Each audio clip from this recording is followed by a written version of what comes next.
If Porsches are your thing, then listen to this fascinating story about an iconic Porsche that's been lost for many years. There's rare cars, there's special cars, and there's iconic cars, and this is possibly one of the most iconic cars we've ever come across. Tell us a little bit about the history of this car, because it's an amazing story.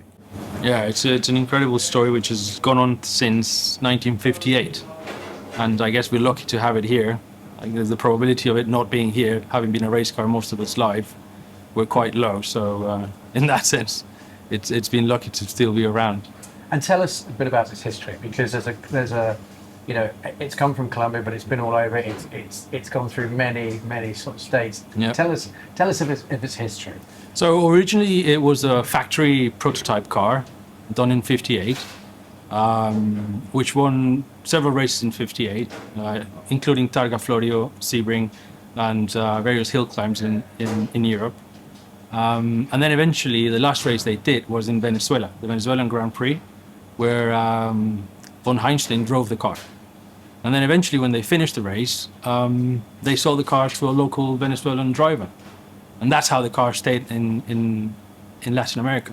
No, and I understand it, because it was literally a case that it kind of broke down. They put it in a garage and it stayed there for a while. Is that right? So eventually, the story goes, the Pilari Ronchieri, which is the Venezuelan that bought the car, participated in a race that went from Caracas to Bogota.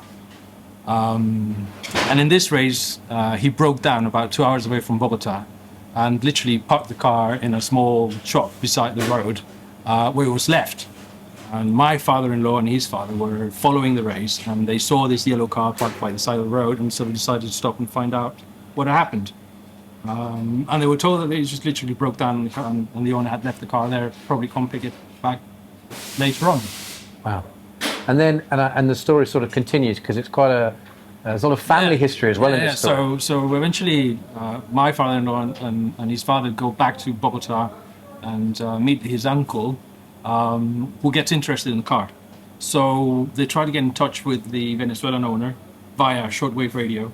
Eventually they find the chap in Caracas and try to negotiate the car over the radio. The Venezuelan kept on saying that the car had, very good provenance. It was actually a factory car, but eventually they make a deal and they buy the car.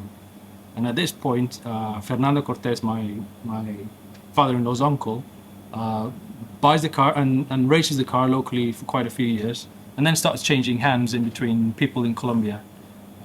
But it keeps on its racing activities. It goes to Ecuador for another race, and eventually comes back to Colombia and kind of gets converted back into a road car. The owner struggled to make the Carrera engine work properly, so he decides to take that engine out, put it in his farm, stick another engine in, drive it as a road car, and eventually the car kind of disappears. It gets retired into under some dusty garage, something. Right. Okay. And then there's another part of the story, isn't it? It continues. It continues. There's plenty of parts. So eventually, a friend of my father-in-law rings him up and says, "Look, I've been offered a car which is in the garage. Would you like to come and see it with me?" So they go to the garage, and under boxes and stuff, they find the car. And this gentleman says, "It's probably too big a project for me. I don't really want to get into this. If you want to buy the car, please go ahead." So he keeps on looking at the car, and he decides to buy the car. Unbeknownst to him, that he was buying his uncle's car, race car. So he takes the car out, puts it in the trailer, takes it to his workshop, and starts looking at the car. And do you remember that when he helped his uncle set up the car when he was small? He used to sit in the passenger seat and put his finger up in a little hole in order to hold on when they were setting up the carburetors. Anyway, so he does the same, and he finds the hole. And so he starts looking around the car. He finds all the holes for the oil pipes for the Carrera engine, and he just starts wondering, maybe this is actually my uncle's car. Eventually turned out to be his uncle's car. And then it follows on, because then Porsche got involved. Is that correct? So Porsche So eventually, the myth was that it was a factory car. We had never been able to prove it had been a factory car, because we just bought it from the Venezuelan at the time, who implied it was a factory car. And so we start, trying to, through our contacts, find out if it was actually a factory car or not. It had a weird chassis number for its year. 12303 is not in the series of 1958 356 chassis numbers. And so eventually we get in touch with the factory. They initially said, no, maybe not. Eventually they sort of manifest an interest in buying the car. So that kind of led us to another place. And then another European gentleman involved in the racing business offered to buy the car as well. So kind of give us more of an inkling that it's actually probably the right car. And eventually I think back in, must have been, 2006 or 8, we can finally verify through Jürgen Barth that the car that had won the Targa Florio in 58, the chassis number for that car was 12303, which is the chassis number for this car. Wow. So eventually we found out that it was the right car. And didn't they try and do a deal with you, with the family about, you know, they were going to swap a nice 356? Oh yeah, so that's another interesting story. Through a common contact with us, Jane Joist, we asked them for a favour to see if we could find out with the factory whether this was the right car or not. I'm not quite sure how the conversation went, but eventually Reinhold came back to my father-in-law and said, look, I want to buy the car, and I'll swap you this 356, which was John restored in the US, for your car.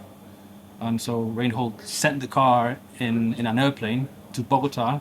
There's pictures of the car sitting on top of the tarmac. My father-in-law went and saw the car, thought about it, but then said, no, I won't do the deal. I'll keep my car. And Reinhold, thank you very much for the offer, but no, thank you. He knew that there was something special about this car. Yeah, exactly. There was a lot of interest to try and get the car. So the more people expressed interest in it, the more we thought, it's probably worth keeping. Yeah. And I think one of the amazing things about this car is it continued to race. Absolutely. It's a whole career was spent racing. Most of the time is spent racing. I think it was a road car for a little bit of time, but most of the use it's had, it's been a racetrack. That's why I think it's incredible that it's still around, because the probability of it being, scrapped or totaled in a racing incident it was actually very high. Yeah, and of course it over the years it got fixed up a bit. There's a nice story about sort of a few layers of floors, and back in Colombia it was someone's tin roof or something to fix. Yeah, the exactly. So when we had to cut out the floor of the car, expecting to see true floors, but it looks like a millfoil.